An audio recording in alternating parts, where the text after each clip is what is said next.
Well, a few people going missing tonight. Joey Jones and also Frankie Boyle in the end couldn't make it, but we are joined by the Respect MP George Galloway, MP of course now for Bradford, but Scottish born. And you're no friend of the Tory government, it has to be said, and yet you don't sympathise with the argument that Scotland hasn't voted for a Tory government for a long time.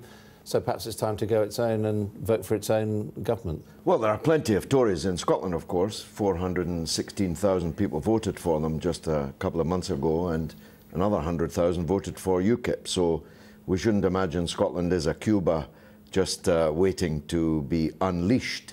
But I sympathise with the no voters who were just interviewed in your package. The sight of Lord Snooty in his top hat coming over the border is enough to stampede. You'd advise him not to go if you want to help the No campaign. Indeed, the coalition government is the principal reason why we're looking down the barrel of the breakup of the country.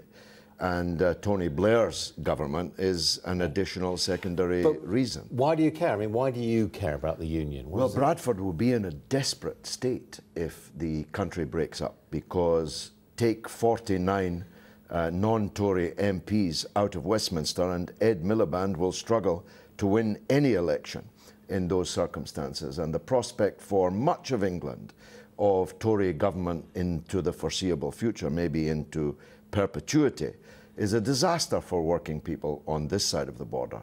But most importantly, as a Scot, I don't want to see Scotland commit a significant act of self-harm. You quoted me earlier saying havoc would ensue. It's already begun. Alex Salmond is calming businessmen's fears this evening before the vote's even been held, never mind independence declared. And the billions that were wiped off the share price of Scottish-based companies yesterday, and the slide in the pound is only the beginning. You know, he says, keep the pound, keep the Queen, keep the social union, so this would only be really a political adjustment. No, because he can't keep the pound and shouldn't keep the pound. If Scotland became independent, the worst thing in the world would be to use another country's currency. That makes you a colony, like Panama.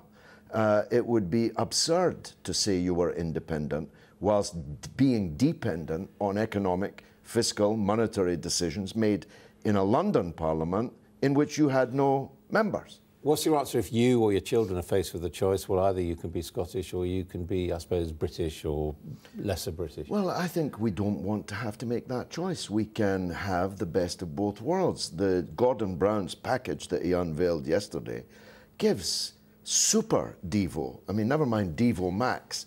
This is a super level of devolution. Why throw that away? If you can have that and the additional strength, security and weight by being part of a bigger country. I mean, there is this feeling sometimes in England, sometimes expressed particularly by Conservatives, that, I mean, one person summed it up, said, well, Gordon Brown's speech amounts to saying vote for the union so the rest of England can go on paying for Scotland's pensions and welfare. Do you think there's any truth in that? I don't think that's true. We've lived together for 300 years. There have been times when England had more economic contribution, times when Scotland, since 1974, the oil and so on, it's 50-50 that who's paying for whom.